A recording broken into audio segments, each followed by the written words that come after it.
Saya Emil Salim, putra dari Bae Salim dan belajar ilmu ekonomi, kemudian menjadi dosen Fakultas Ekonomi Universitas Indonesia. Profesor Dr. Emil Salim, MA, PhD. Lahir di Lahat, Sumatera Selatan pada 8 Juni 1930. Putra dari Bapak Baai Salim dan Ibu Siti Sahzina. Dan merupakan keponakan dari salah satu pahlawan nasional Indonesia, yaitu Haji Agus Salim. Beliau merupakan seorang ahli ekonomi, cendekiawan, pengajar, dan politisi Indonesia. Beliau juga merupakan seorang tokoh lingkungan hidup internasional. Pada tahun 1994, beliau menyelesaikan jabatan sebagai Menteri Negara Lingkungan Hidup dan Kependudukan. Emil beserta koleganya seperti Kusnadi Hardja Sumantri, Ismit Haddad, Erna Witular, MS Kismadi, dan Nono Anwar Makarim mendirikan Yayasan Keanekaragaman Hayati, sebuah organisasi non-pemerintah yang bergerak di bidang pelestarian lingkungan. Emil Salim merupakan salah seorang tokoh dengan pengabdian menjadi menteri dan beberapa jabatan lainnya yang paling lama. Beliau menjabat sebagai anggota Dewan Pertimbangan Presiden sejak 10 April 2007 dan pada 25 Januari 2010 dilantik kembali untuk periode kedua sekaligus menjadi ketuanya. Sebelumnya, ia beberapa kali menjabat sebagai menteri, antara lain Menteri Negara Penyempurnaan dan Pembersihan Aparatur Negara, merangkap sebagai Wakil Kepala Bappenas periode 1971 sampai 1973. Menteri Perhubungan, Kabinet Pembangunan II, periode 1973 sampai 1978.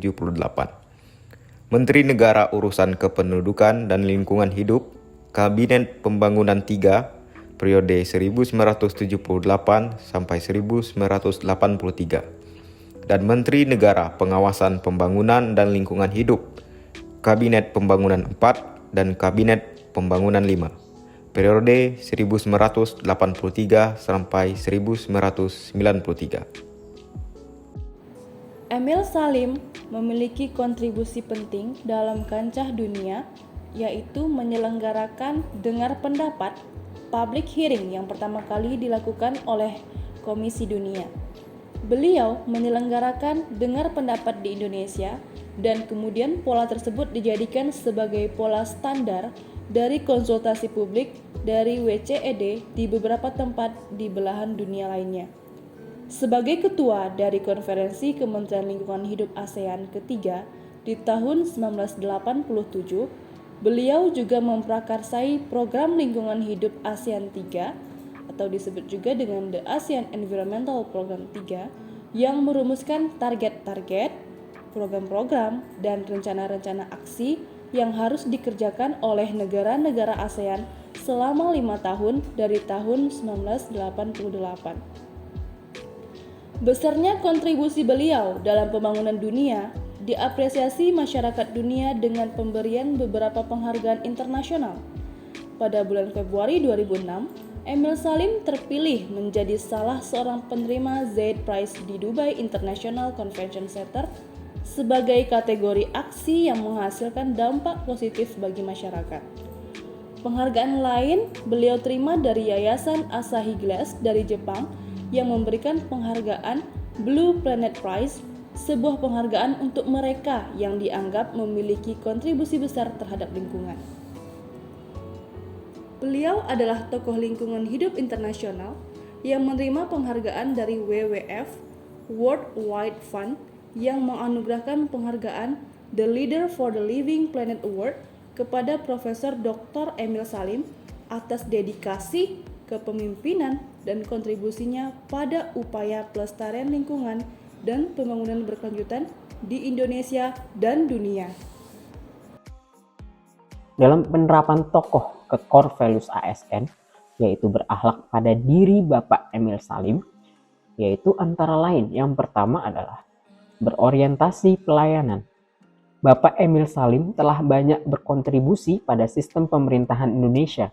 Ini membuktikan bahwa beliau memiliki pelayanan yang baik serta senantiasa memberikan yang terbaik di setiap jabatan yang ia tempati, sehingga ia dipercaya untuk menjabat di pemerintahan Indonesia. Lalu yang kedua, akuntabel. Dalam menjabat sebagai menteri, Pak Emil Salim membuat kebijakan-kebijakan yang sesuai dengan jabatan yang ia duduki, serta tegas dan bertanggung jawab dengan kebijakan yang ia buat. Contoh kebijakannya ialah Piagam Kalpataru pada tahun 1982 dan Undang-Undang Nomor 4 tahun 1982 mengenai pengembangan sarana bagi pengelolaan lingkungan, sehingga muncul kepercayaan pada masyarakat bahwa beliau layak menjadi panutan dalam pelopor lingkungan hidup di Indonesia. Lalu yang ketiga, kompeten. Bapak Emil Salim memiliki gelar yang bagus serta pendidikan yang banyak, membuktikan bahwa Emil Salim mampu belajar serta mampu mengembangkan diri. Dengan jenjang karir beliau dari Ketua Tentara Pelajar Palembang sampai Ketua Dewan Pertimbangan Presiden, sudah membuktikan bahwa beliau mampu untuk belajar dan mengembangkan diri. Lalu yang keempat, harmonisasi. Beliau juga mampu menggandeng masyarakat, menyatukan aspirasi dalam melindungi lingkungan melalui karya-karyanya yang membangun, seperti Kembali ke Jalan Lurus, kumpulan esai tahun 1966 sampai 1999. Lingkungan Hidup dan Pembangunan pada tahun 1981, Masalah Pembangunan Ekonomi Indonesia pada tahun 1976. Lalu yang kelima, loyal. Beliau mampu tetap mengabdi kepada Indonesia meskipun sudah mendapat penghargaan dari luar negeri dan diakui dunia, namun tetap mengabdi pada Indonesia dan tetap berkontribusi dalam pembangunan Indonesia. Serta sampai di usia 90 tahun masih mengabdikan diri kepada Indonesia sebagai anggota Dewan Pengarah Badan Riset dan Inovasi Nasional. Lalu yang keenam, adaptif. Beliau sangat adaptif dalam perubahan, dibuktikan dengan beliau menjabat dari era Soeharto sampai sekarang dengan pemimpin negara yang terus berubah-ubah.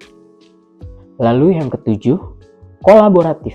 Beliau bekerja sama dengan masyarakat luas dengan memberikan penghargaan berupa Piagam Kalpataru kepada masyarakat yang menjaga lingkungan serta memelihara lingkungan dengan baik.